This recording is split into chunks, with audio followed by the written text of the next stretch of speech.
Türkiye devletinde vaqtlayın yaşayış ruhsatnamasını nädip almalı?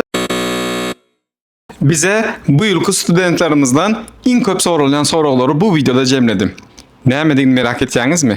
Sebäbi Türkmenistandan gelen yaş okuvçularımızın en köp alada etýän resminamalarynyň biri Türkiye devletinde vaqtlayın yaşayış ruhsatnamasını nädip almalı? Näçe wagtda gelýär diýip bizden kän soraýarlar we resminamalaryny tapşyryp vaqtlayınça garaşan günlerine de sabır getmän bize her gün diýen ýaljaň etýär.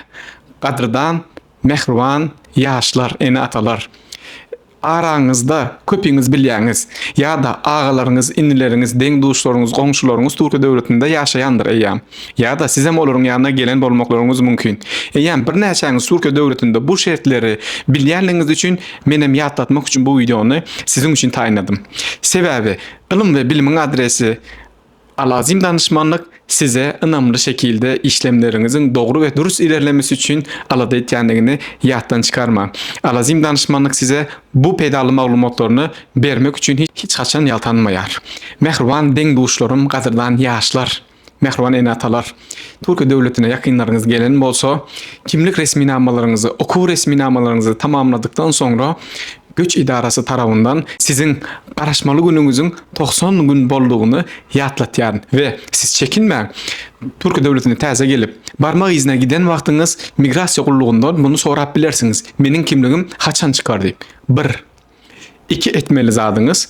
Siz barmak izi berip üniversitede gelip resminamalaryňyzy tapşyran wagtyňyz üniversitede size bu barada hökmani suratda size bildirýär. Siz resminamaňyzy kemçiliksiz ýerine getirýän ýagdaýyňyzda üniversitetler hepdede, 2 hepdede bir migrasiýa gullugyna sizin resminamalaryňyzy eltip tapşyrýar. Eltip tapşyrandan soň size SMS bilen ya da size jaň edip resminamalaryňyzyň tapşyranlygy hakynda maglumat berýär. Sizem üniversitede barıp resminamalaryň tapşyranlygy hakynda tebligat hata alyp bilýäňiz. Ýagny bu näme diýmek?